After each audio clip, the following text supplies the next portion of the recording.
All right, we will go ahead and get started here. Some more people come in. Good morning, everyone. Thank you for being here. My name is Drew McMillan. I'm one of the wealth advisors here at Southwestern Investment Group. So we appreciate you making the time. We've got a privilege to have a conversation this morning with Chris Jenkins. So Chris has been a longtime friend and invaluable resource for our firm.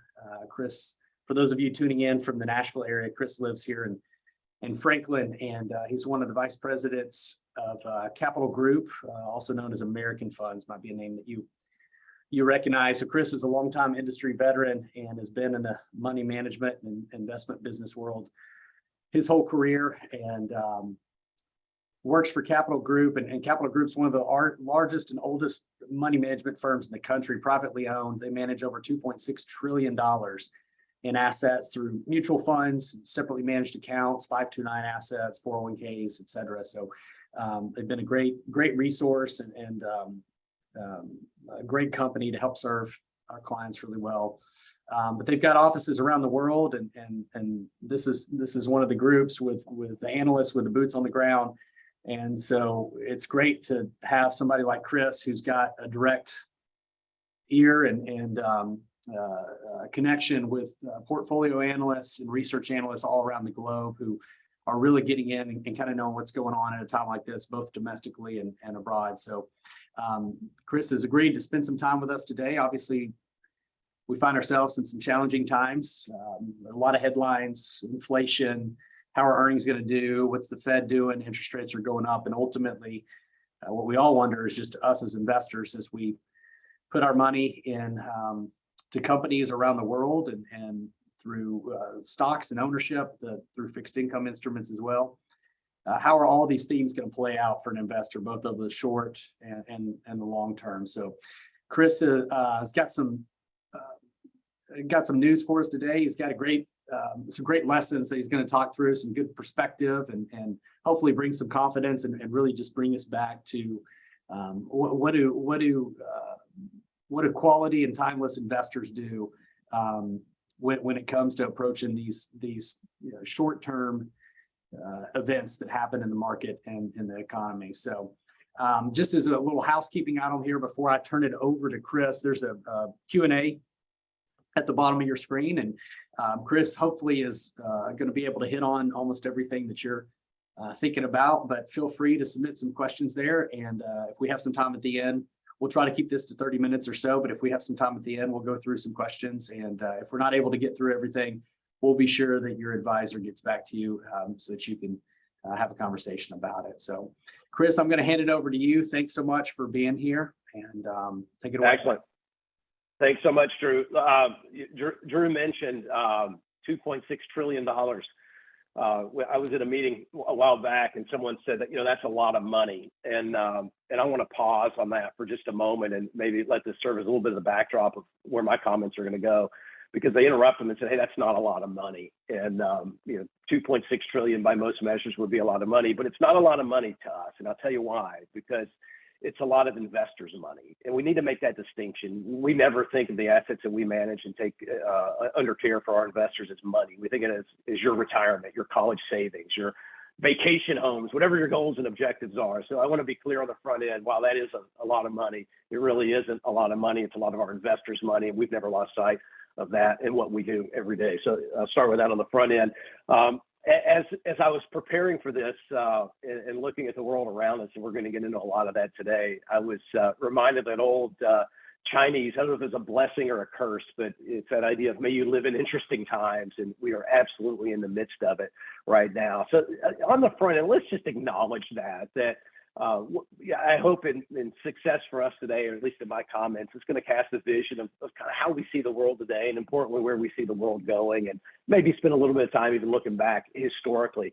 But none of that is to diminish that our acknowledgement that it feels unsettling for us right now. I mean, just in excluding some of the other things we'll get into, but I noticed last week that the University of Michigan, they have their consumer sentiment index, and it goes back to 1952, and it's never been lower or worse than it is today. So that kind of weighs on people that the outlook isn't really good.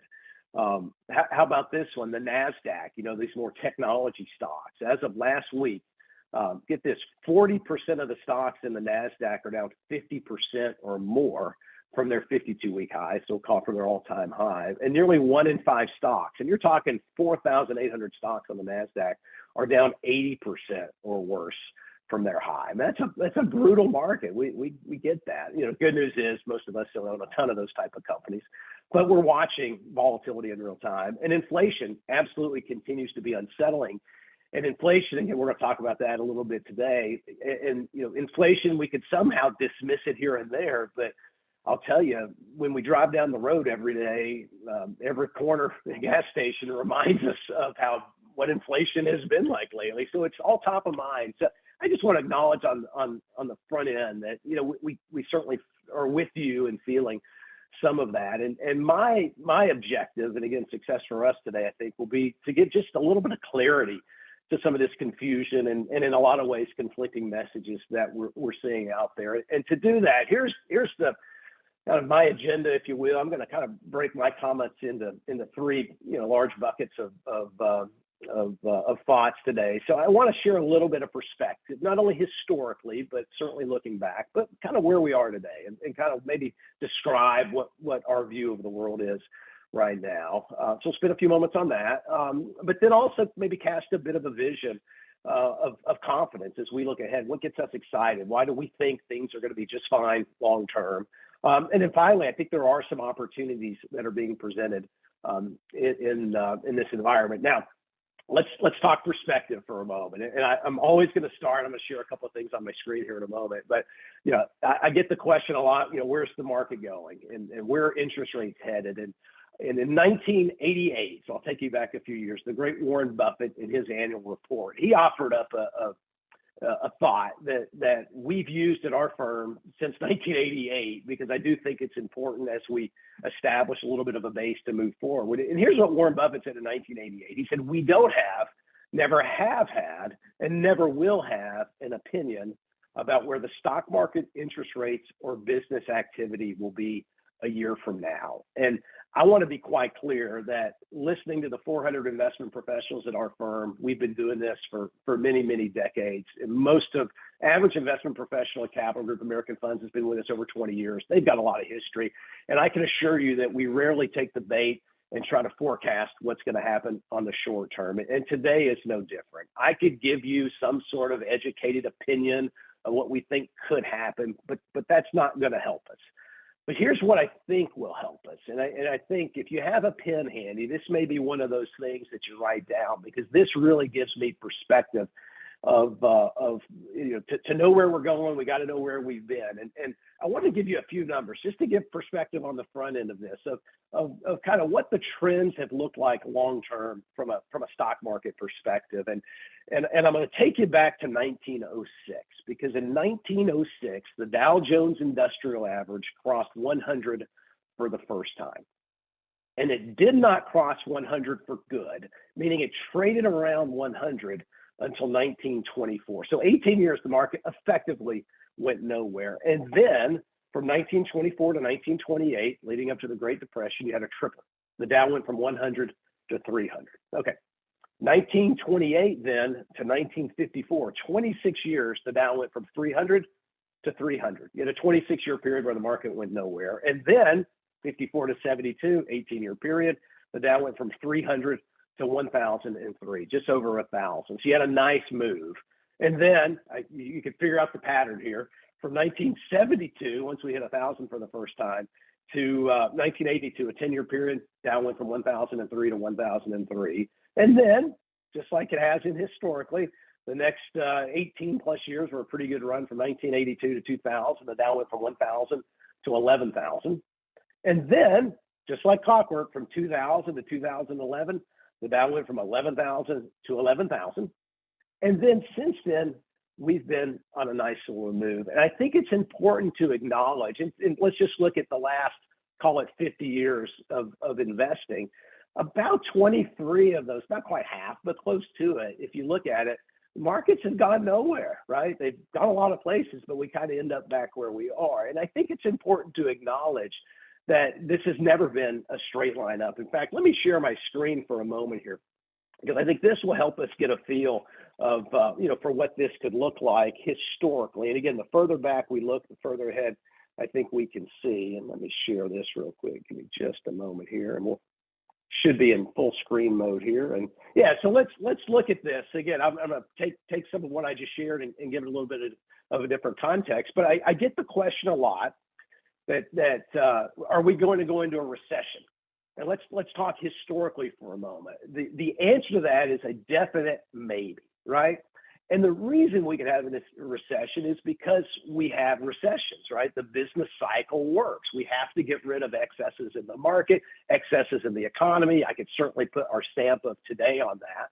But if I look back since 1950, we would expect on average to have a recession that lasts 70 months, we'll call it. So every 4 or 5 years, 6 years, depending on how these end up working out, you get a nice little run, and then we give some of it back. And we have a nice run, and we give some of it back. And not related directly to that, but bear markets from a stock market perspective, it's a very similar pattern. And what we can see is markets go up, we give some of it back. Markets go up, we give some of it back. And I think that historical context is going to be important. In fact, look at the average bear market. Since 1950s, we go down about 33%. We're not to that number yet. And it lasts about 14 months. We're down just a little bit over 20, and we're maybe 4 months into this. So I think historical context is going to be important. I also think, and we'll touch on this in a different context, that there's often a catalyst, that a hero, so to speak, of our story. But here's what's going to be important. As we look back at every one of these pullbacks and recessions and bear markets, that hero of our story, that catalyst to move us forward, is rarely identified in advance. The hero shows up much later into the market. So I can't tell you, from our decades and decades of experience and 400 some odd investment professionals around the world, none of us can look at it and go, here's what we're waiting for. Here's what's going to cause the bear market to end. And I think what happens is we just get tired, right? There's this old phrase that a bear market either wear you out or scare you out. And a lot of people have been scared out of making some investment decisions that probably long term may not be best. And sometimes they just wear you out, and sometimes they just end. And raw emotion takes over, and you wake up one day on a Wednesday morning, and reality sets in, and things start to get better. So I don't want to imply that they ring a bell or there's a clear signal of when these start to turn, but in time we know they always have. So I want to share just a little bit of that longer term view, but let's look at it in just a little bit of a different context to talk about, well, what does this really look like? And again, this is going back to 1950 or 1952. And what I would suggest, and we'll kind of make sense out of this chart for you here, but there's light blue and dark blue, and we'll call it light gray and dark gray, I guess, depending on how your screen's looking here. But the light blue will be how high did the stock market go up, and dark blue will be where we close. The light gray will be how far did the stock market go down, and the dark gray is if we close down, where did we close down? And I want you to focus on the bottom half of this chart. And if your eyes can go that 20%, you will see that what we're going through right now is normal, it's natural, it's necessary, it happens more often than we think. In fact, this is my 7th 20% pullback in my career. I joined American Funds in 1994. And this is my 7th 20% pullback broadly for the market, really starting in 1999 and 2000 in that market. So we go through these, and I don't want any of us to think that this is somehow out of the ordinary what we're going through. It's been a while since we had it, but I think this is just part of the process. So on the front end, I think it's important that we get a little bit of perspective on that topic. I can share these with Drew. Drew, I'll make sure we get these to you so you can send them out for anybody that wants it. So historical context, I think, is important. We've been through these, and we will continue to go through these. And again, happy to go into Q&A. And I'm also reminded, because some of you may be thinking it, in the words of what I'll consider one of the greatest all-time investors, named Sir John Templeton, a good Tennessean from Winchester. Sir John Templeton said that the four most costly words in investing are "this time it's different." So I want that to hang over you as I shared that because you may be thinking it's different this time. And here's what we think is happening right now. We'll put a kind of a timestamp on the market today. And because I think this may give us clarity of what that catalyst could be, what's going to change for us. But I think there's three things everybody wants to talk about. And as we get clarity on these three things, we'll share here in a moment, I think you're going to start to see the world settle down a little bit. And generally and historically, if one or two of these three things, and I'll share here in a moment, happen, the market shrugs it off. But we've had this convergence of three kind of major things happening right now. And I think the market's going to use that to say, you know what, maybe now's a good time to kind of get rid of some of this excess. And here are the three things. And none of these will surprise you. And frankly, I'm going to add a fourth to it in a moment here that I think we got to keep our eye on. But here are the three things that we want to be cognizant of. Again, happy to go into Q&A on each of them. But I think I know it is. It's Putin, it's Powell, and it's prices. And that's what's causing a little bit of that unsettledness. Putin, clearly the geopolitical environment is a little bit unsettling, or a lot of it unsettling, certainly, and feel for our friends in Ukraine right now. It's devastating for a lot of them. And that's causing some concern on the global marketplace of what is the off-ramp for that? What is Putin's off-ramp? And I don't know that we've identified one yet. I think that's causing a little bit of concern. Powell, that's Jerome Powell at the Federal Reserve. The market is trying to digest Federal Reserve policy. And, let's acknowledge post-pandemic, like literally post-March of 20, I guess, the onset of the pandemic is probably a better way to say it, that the Federal Reserve provided an amount of liquidity that we have never seen before to rescue us through that process. We've never shut down an economy before. By extension, that means we've never had to restart an economy before. And so now the Fed is dealing with some of these issues. So all eyes are on Jerome Powell and the Federal Reserve. And are their policy decisions going to be correct? And can they engineer a soft landing? And one way to think about that, because again, this may be a consensus view and why the market is probably in the camp that it's going to be challenging. If you think of the Fed trying to engineer a soft landing, and really what that means is they fight inflation, which we'll talk about here in a moment. They maintain employment, but they don't crush the economy. And that's often what's referred to as this idea of a soft landing. They're going to thread the needle. They're going to just gently land this plane. But I think, as it's been described to me by some of our investment professionals, that that the soft landing that we're trying to engineer today is Jerome Powell trying to set a 747 down on an aircraft carrier that's spinning out in the Pacific. And the odds of that happening, at least from the market's view, are not pretty good. So I think we're trying to digest Fed policy. And then finally, prices, right? Putin, Powell prices, that's inflation. Again, I referenced it earlier. We know it's real. You get a reminder every day when you drive by gas stations or you go to the grocery store, or lots of different ways that we're feeling it right now. And trying to figure out when is that going to end? And there's not a great answer to that. There's not great clarity, because that's going to be grounded in Fed policy. Do they get this right? Do we engineer some of this stuff? So if you think of a Venn diagram and they all overlap together, all three happening at once is really what's leading to this. I would propose if we had one or two of those, I think we'd probably shrug it off. But we're having all three right now, and I think that's giving the market a cause to say, hey, this may present a little bit of an issue. The fourth that we haven't felt yet, but I want to add it onto the list of projecting things to come, is politics. And certainly here in the U.S., we have midterm elections probably in the next month or two in earnest are going to start, at least the narrative in the media. And let's keep our eye on that. There's going to be ramifications. Every election has consequences.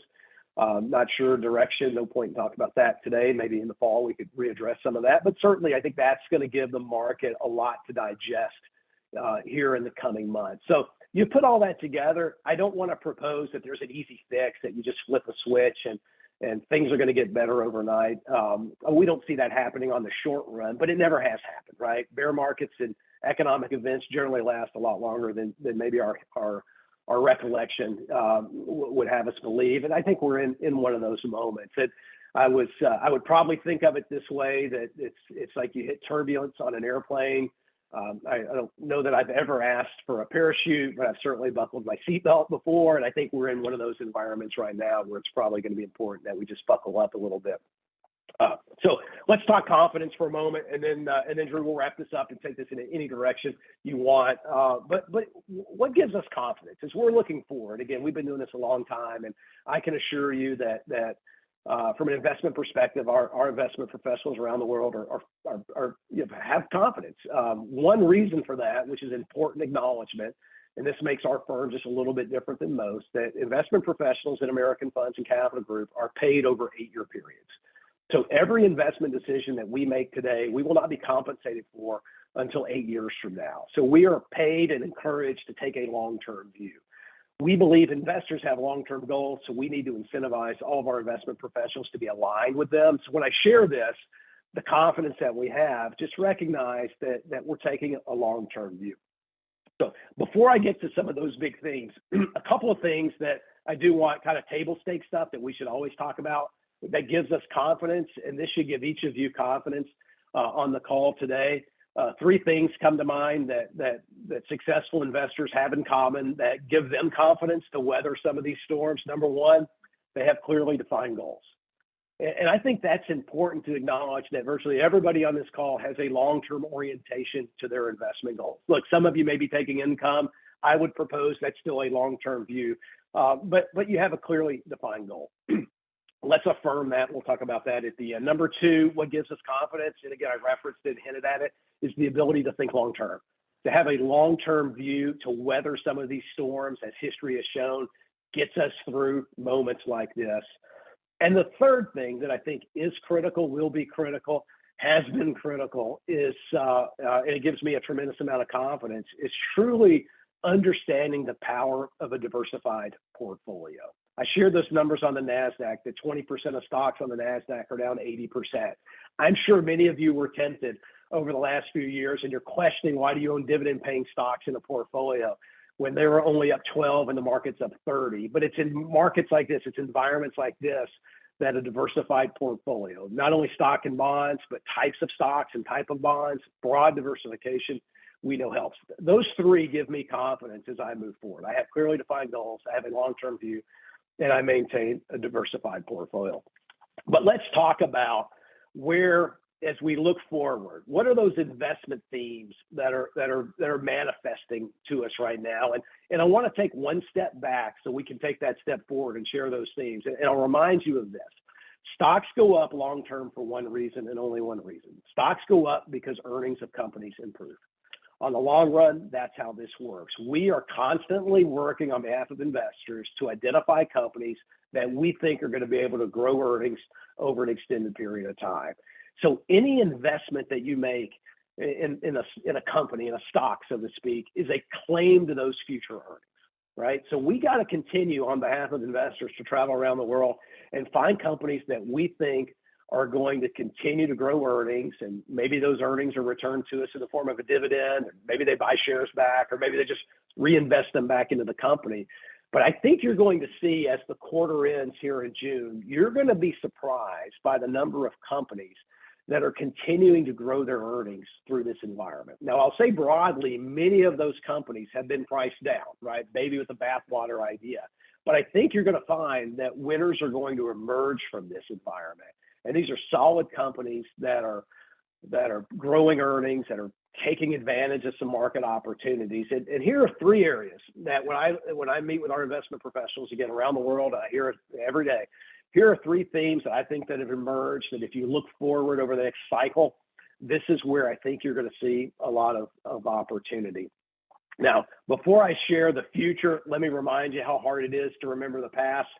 10 years ago, we were shareholders of, and frankly, the largest shareholders of the top 2 stocks for last decade. And if I take you back to the beginning of last decade, 2010, and we're having this conversation, and I'm casting a vision of companies that buy, you may not have believed me when I told you, and most people don't know, but if you look back over the last decade, the top 2 stocks, number 1 was Netflix, up over 3,200%. And go back 10, 12 years ago, at the time, Netflix was a mail-order DVD company, but we saw a lot there that we liked. We became one of the largest shareholders, and in fact, it was the best stock last decade. Number 2 on that list Most won't get this one right. If you're thinking of companies, if Netflix was number one, who was number two? And some of you have maybe heard me share this before, but number two in the last decade, best performing stock was in fact Domino's Pizza. So you put those together, these were two innovative companies in completely different industries, and we probably wouldn't have guessed that 10 years ago. So as I'm trying to predict the future of industries that we're excited about, it may be easy to dismiss those. But here are three themes that have developed that excite us, and I'll invite you as American funds and capital group investors, to the extent you're invested alongside us, invite you to join us in this journey over the next cycle, because there's a lot of excitement in innovation happening in healthcare right now. And those of you in the Nashville area, this is a healthcare town in so many ways, and many of you may be a part of this. I can assure you that what we're seeing in the healthcare space right now is highly encouraging. It's highly innovative. We're curing diseases we never knew existed. And we don't see that stopping anytime soon. And I will tell you broadly, healthcare stocks are well below their historical average. So highly investable, priced appropriately for a lot of companies, but really innovative as we move forward. So keep your eye on the healthcare space on a global scale, continues to excite us. Number two, technology. We continue to see innovation in technology, whether that's electric vehicles and energy disruption that's happening via technology, or very simply cloud computing. These companies and many of them have been priced down, and many of them deserve to be priced down, but many of them are priced down and they don't deserve it. And as you see earnings come in June, I think you're going to be pleasantly surprised at a lot of wonderful companies that are now trading at what we would argue are very reasonable levels that got a little bit unreasonable, but they have real earnings. They're real companies with a real future, and they continue to innovate and watch that space as it's going to continue to happen. And then the third thing that I want you to keep your eye on is, and this is going to manifest itself in a lot of different ways, but I think over the next 10 years, you're going to see this idea of re-globalization. And, I guess we could go back to, 20 years ago, Thomas Friedman wrote his book, The World is Flat, arguing for, the continued increase in globalization, and voila, that happened. But I think we want to propose you may see a change in that, and this idea of re-globalization, because what's been revealed to us over the last several years, certainly post-pandemic, certainly with Ukraine, is supply chain disruption. And I think what you're seeing happening on a global scale right now is a lot of countries and regions want to have more ownership, more agency, if you will, over their supply chain. So we think you're going to see a lot of wonderful companies start to emerge that are going to be more regional based, more local based, if you will. And that's going to present some wonderful investment opportunities. So rather than having China as the sole manufacturer, as an example, you may see those start to crop up in Europe. How about Taiwan Semiconductor and ASML opening facilities here in the United States? So you're seeing this re-globalization shift, and again, the emergence of wonderful companies that we think will be highly investable as we move forward. So again, a lot that gives us confidence, whether it's our plan and our long-term orientation, or just some of these examples here. Again, I'll invite you to join us in those over the next cycle, where we think there will be some good opportunities. And let me close with that. So what do we do now, right? Okay, Chris, I get the history stuff, and I get that you guys are thinking long term, and we've been through this, and there's nothing that's helping you hit the panic button. But if I'm in your seat, there's three things that I think jump out to me right now that we could take advantage in times like this. And I know for Drew and all of your advisors there at Southwestern, they're doing these things. So most of you, this is just going to be validation. But number one, what's the takeaway? Well, I mentioned it earlier, but number one, let's confirm what our goals and objectives are.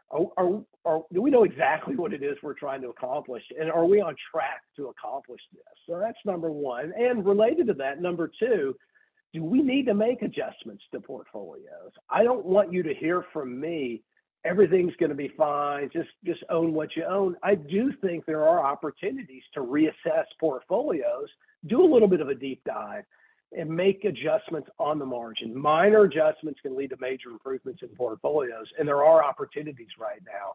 If you're closer to retirement, that may mean we have a little bit more of a dividend focus in our strategy. So there's a lot that we can do just to affirm, do that we need to make any adjustments. So let's take advantage of that. And then finally, and again, I know many of you have heard this before, but I do think that market declines from a planning perspective give us some opportunities, whether that's tax loss harvesting. Someone referred earlier that Roth IRAs are now on sale because of Roth conversions. If you haven't converted a Roth or you want to consider converting to a Roth, in some cases that could be 20% lower your tax bill on that. We're seeing folks accelerate some gifting strategies. If you have a depreciated asset that you want to gift to a child or a grandchild, wonderful opportunity to take advantage of some of that. So I do think that there are planning opportunities outside of investment opportunities that get presented in markets like that. So let me summarize it. Look, acknowledge we get it, that things are tough. We don't want to come off as dismissive. We're with you on this. This is the pain for many is real, and we understand that. What gives us a little bit of hope, though, is that historical perspective. We've been through these things before. We have a high degree of confidence, whether it's the plan or just the long-term investment views that we're seeing out there, that there will be a catalyst that will get us through this, and we'll feel fine, again, as we talked about several opportunities. So with that, Drew, let me turn it back to you, and anything that's come up or Q&A or anything on your mind that we need to dial a little bit deeper into, happy to do it.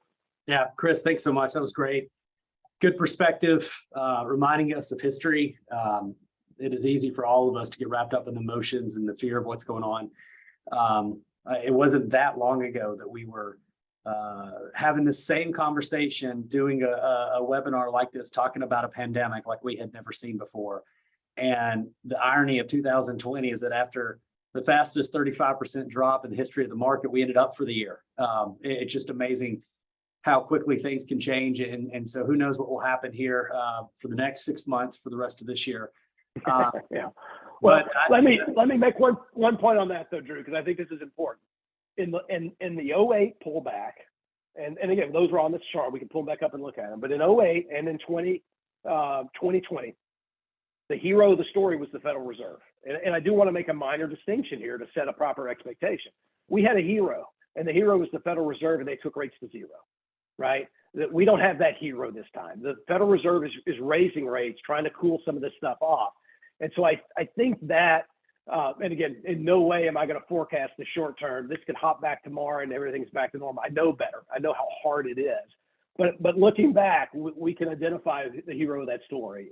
And I'm waiting on the hero this time. It's not going to be the Federal Reserve, right? There will be a hero, and it may just be time, right? Like someone said, what do you increase exposure to in bear markets? And the answer to that is time and humility, right? So let's just keep that one clear. But you're right. We've always come back. We just don't always know what that catalyst is going to be. So sorry to interrupt, but I want to make sure we pointed that out. Well, and it seems like the next 6 months are going to be very telling in terms of what does the Fed see with inflation? Do we start to see some good signs there, and the Fed starts to cool off a little bit in terms of interest rate increases and the way that the market interprets that. So we've got second quarter earnings that are probably about to come out, and so that was one of the questions was just, and you hit on this as you talk to portfolio managers who are making very, very big decisions with major amounts of money. What are the prices that they're seeing relative to the earnings? And it sounds like, which is not surprising during times like this when there's an emotional fear-based sell-off, unless the earnings correspondingly go down by the same amount, you essentially create a buying opportunity where companies are more attractive from a price earnings standpoint. Yeah, that's exactly right. And I think it's important to acknowledge that in every bear market, what led us into the bear does not lead us out, right? So let me be clear on that. In 2001 and 02, technology stocks led us into it, but they didn't lead us out, right? It was a shift to financials and materials.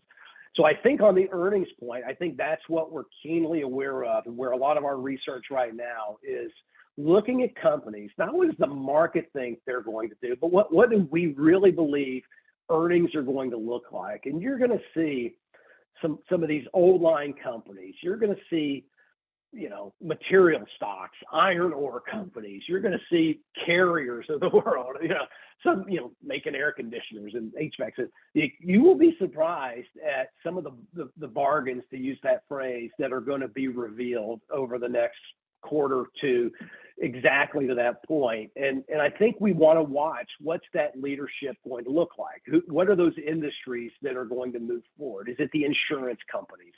It's never been the same ones, right? Whatever led the previous cycle doesn't lead the next. So exception to that was clearly March of 20, and I think that was all manufactured. So I think you're right. I think watching earnings and that, look, let me say it, that's our job, not specifically directed to you, Drew, but our friends on the call here.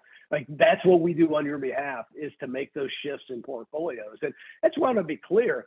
I mean, you're hiring an active manager to make those decisions. Now is not the time to say, just give me stocks, right? That's the index approach. Well, I just want to buy an index and I'll just take whatever you got. Because remember, those are market cap weighted. So if I were putting money into an index today, I would still be putting more money into the technology oriented stocks. Not that some of those won't come back, but I think now's a pretty good time for discernment to kick in and go, you know what, maybe we need to talk to the leadership and the management of that company, to your question or point there, to get clear visibility on what we think earnings are going to look like. Because you said it, I'll say it again, stocks go up because earnings improve, and we're trying to doing our best to find companies that have those growing earnings. So yes, I do think you're seeing valuations come back into line. Historically, stocks average 18.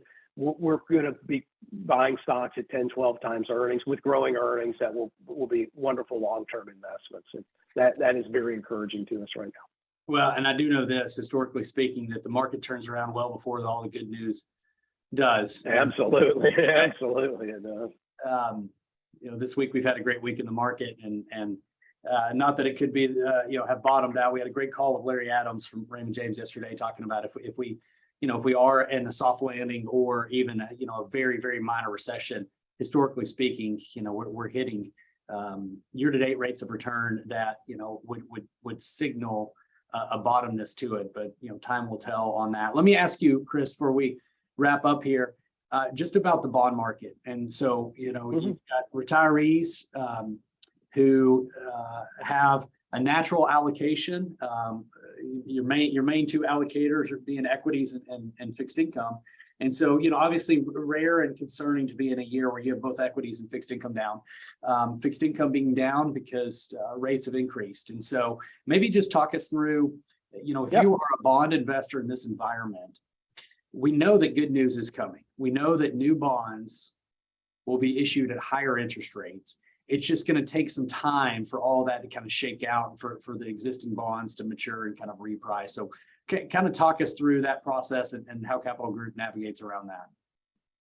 Yeah, I think it's a fair statement. I think comment number one, as we look at the bond market, I would have said, and I will say, I will stand behind this statement, that a bad year in the bond market is a bad afternoon in the stock market. And I'm going to stand by that statement because of what you said.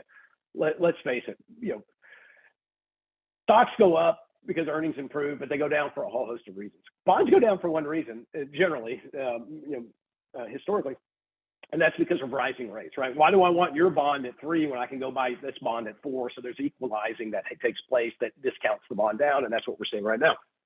But I think if we look at most of the volatility historically in a rising rate environment, on the long end of the curve certainly, happens in a 3 or 4 month period of time. But the return piece of bonds is paid to you 1/12 at a time, right? You get coupon in January, coupon in February, coupon in March. So I think we've had all of the risk, but we got to wait a year to get the return. And to your point, which is a critical acknowledgement, is that return is growing because yields are rising. You're seeing coupons get bigger. We've certainly seen hundreds of basis points increase in coupon coming off of bonds. So I think we're in the bond portion of the portfolio. I'm going to stand by that statement that a bad year is generally is a bad year for bonds, bad afternoon for stocks. But we're still digging ourselves out of that hole. And I think if we meet back here in a year from now, the worst year ever for high quality bonds was 1994, my first year at American Funds, and the bonds around 3%. I would say that number would hold, maybe a little bit more than that, would still fall in line with a bad afternoon in the stock market, because we're going to be digging our way out of that for the next year as coupon is returned to us every month. So I have not lost any conviction in owning high quality fixed income in a portfolio.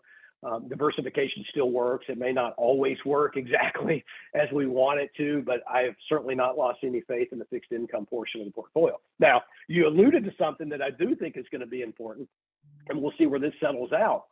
But for retired investors, you look at yields on high quality municipal bonds right now are starting to, I mean, they've been attractive on a relative basis, but they're starting to look really, really good. So you may, if rates stay elevated here, and certainly on the short end, I mean, I think the base case for the Fed funds rate's 4%. Well, that means you're going to see CD rates and short-term cash paying us again. Nobody's going to say that's a bad deal. So I think we got to be patient with it, keep our eye on it, and I think once this settles out, there's going to be some really good yield opportunities in the bond market that we can buy longer-term bonds paying us 4.5%, 5%, 6% income streams. If I'm a retired investor, that sounds like a pretty good place to be. Yeah, great. Well, in the sake of time here, respect everybody's time, let's wrap up. Let me just say, if you're on this call and you're a Southwestern Investment Group client, we want you to know that the way that we do planning here and the way that we do investing here, we have accounted for the fact that we are going to have a lot of these periods. There are going to be recessions that come and go. As Chris showed on the chart, 20% drops happen every few years. That's pretty normal, and a lot of times they happen a couple years apart. We've had some really good years in the past decade, so we're not surprised to see a couple challenging years like this.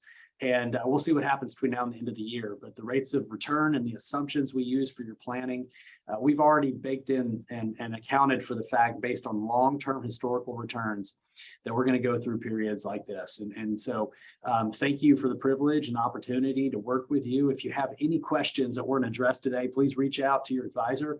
We're here, happy to help. If any adjustments should be made or planning items that you want to ask about, we'd love to talk through any of that. So please don't hesitate to reach out. Chris, thank you so much for your time as always and your partnership here. And we're all grateful for you. So everyone stay safe and stay healthy, and let us know if we can help at all.